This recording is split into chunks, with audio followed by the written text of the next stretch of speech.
Hey, it's Natalie, and welcome back to Primary Focus. Guys, we made it. It's the end of the school year. Summer is coming. So why not celebrate your favorite teacher or the teacher that made a difference for you this year by giving them a little gift? I've picked out a cute DIY card you can make for your teacher and gifts that hit every price range to spoil that special teacher in your life. Let's hop right into it. All right, so everybody loves a good card. I've kept so many cards that students got me over the years. I know some people really love to take time to make a card or write a really nice message. So let's talk through a simple way to do this. Now, I am not a crafty person. If you've watched my other videos, you know this. My scary little Lord Voldemort self. Look at this gorgeous woman. Is this not art? Is this not art? But I found a simple card that you could make at home. All you need is a piece of paper and some crayons. This is from a normal piece of printer paper. I folded it in half, I cut off the top, and I turned it into a cute little pencil. This is a really cute, easy card. If you're working with a young child, you could maybe cut it out, outline it, and let your kiddo color it in. This is something you could make in a couple of minutes, no problem. And then on the inside, you're gonna fill it in with a wonderful note. I've got a template up here with some ideas of what you could say to your teacher.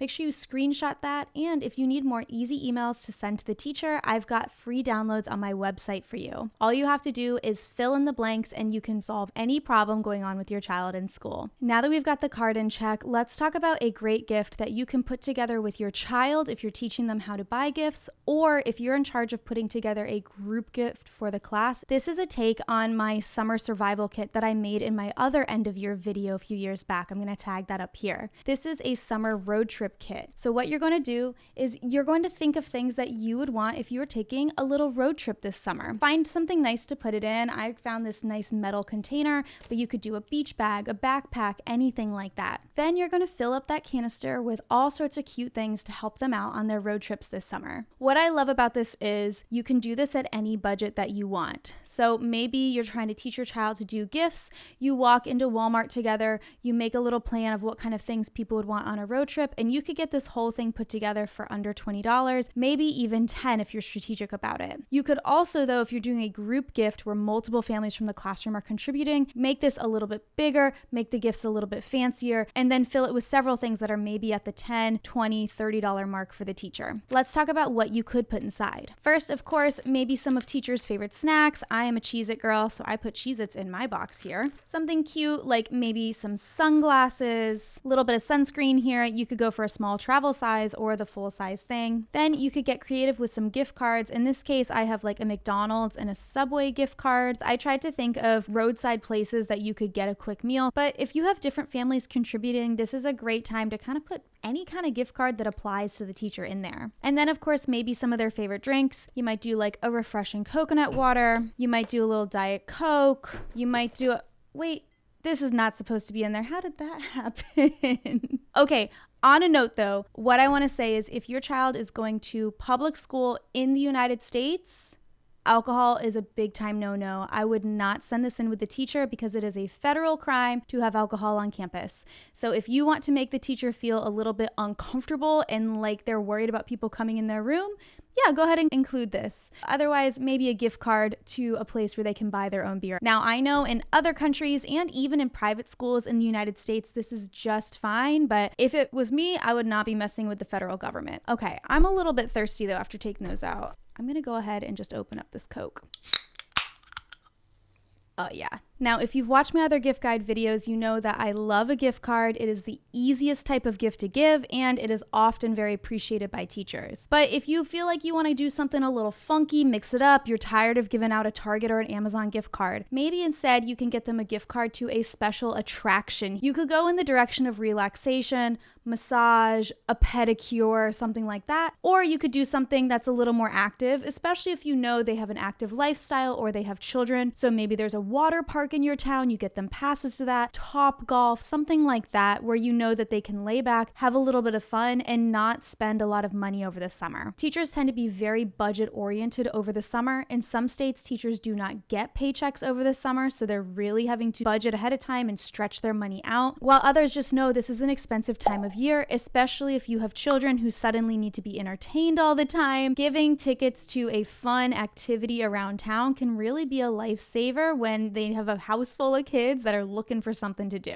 I'm sure you can relate. Hey, since you're still watching, I'd love it if you left a quick comment on this video. Maybe let us know what kind of gift you want to get your teacher. This is one of the easiest ways to help support my channel. Thanks. Let's talk about cash and gift cards to big box stores. I do think a gift card to a place like Amazon, Walmart, Target, even the grocery store can just be super helpful. Any of those kind of everyday places that people would go to. In the United States where I live, giving cash can feel a little bit strange sometimes to teachers, but if you want to cut a check or send in some cash, this is going to be the time of year to do it. When it comes to anything where you're sending in a gift card and especially cash, you need to really have a responsibility talk with your child, especially if they are younger or they're riding the bus. Make sure they know not to be showing that to other children. Make sure they know that this is not something that they can give away to somebody else. Even though we hopefully can trust the other kids on the bus and stuff, I have definitely seen kids give away money because they're trying to share it. They just don't always understand what's going on. What I would do is email or message or class dojo the teacher and say,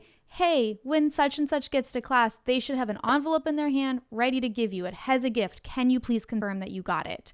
That is totally fine to do. I usually tried to send a message immediately when I did receive gift card or cash as a gift, but a lot's going on, especially at the end of the year. So take initiative, because if it got lost on the bus, you want to maybe figure this out at 10 a.m. instead of figuring it out at 5 p.m. when they get home. Now, when I was live streaming on the Peanut app a few weeks ago, I had somebody ask me how much money is appropriate to give a teacher. This is a really good question. I do want to speak cautiously here because I don't want to set expectations or make you feel like you have to rise to the occasion and reach certain amounts. So please take what I'm saying with a grain of salt. I am saying this based off of my own experience, and it might not reflect your experience and it might not reflect your budget. But generally speaking, gift cards of a $5, $10, $15, or $20 are the most kind of standard amount. These were the amounts that I saw most often given to me. Anything over $20, we're talking into the $40, $50, I would say is particularly generous. So if you have a closer relationship or you feel like you really just want to put a bow on the experience at the end of this year, that's going to be like an upper level amount. When you start to get into the $100 to $200 level,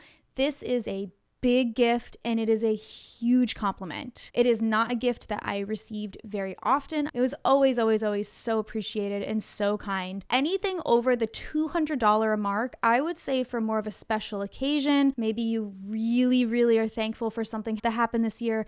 Maybe the teacher went through a troubling year, or maybe they got married this year, something extra is going on. Really, the only times I received gifts that were over $200 was when it was a group gift. Maybe parents had gotten in together and given me a gift. So it came from multiple families. The year that I got married, I got a group gift from my class. And the year that I taught COVID, I actually had a parent write me a check at the end of the year, which was very sweet, very appreciated, and also in a very one-of-a-kind school year. I'm curious what you think about these dollar amounts that I've said. Leave a comment below. If you're in the business of giving gift cards or cash gifts, what is that kind of standard go-to number that you like to hit? And then what would be a special dollar amount if you were giving it out? Okay, and someone has to say it. Let's talk through bad gifts. At the end of the school year, anything big, bulky, hard to deal with, not a good time. Teachers have to take down their classrooms at the end of the year, pack everything away. You just don't want to put them in a situation where what you've given them has ended up making more work for them as they try to clean up and wrap up for the summer. A lot of buildings are doing school maintenance in the summer, so we have to pack things like truly away because you don't want all your stuff to be covered in sawdust or get paint dripped on it. The next thing I'll say that's a bad gift this time of year, anything perishable or plants. And again, this is because people are leaving the school. A lot of teachers have a vacation booked right away, and they might not have time to add a plant into their routine or figure out what to do with this. Other times a year, I do think perishable items and plants can be a good idea, but don't come in on the last day of school with a big old plant for them. Another thing I would tread lightly with are extra treats. And this is because at the end of the school year, there are a lot of exciting activities like the popsicle party and the pizza lunch. So there's already a lot of extra food flowing through the classroom. This is not a firm no, but maybe kind of talk to them ahead of time and feel out what's going on with the class. Well, so anyway, now I want to hear from you. How much are you spending on an end of year gift for a teacher? Did you have a teacher this year that was special to you? Let us know in the comments below. Thanks for watching Primary Focus. My name's Natalie.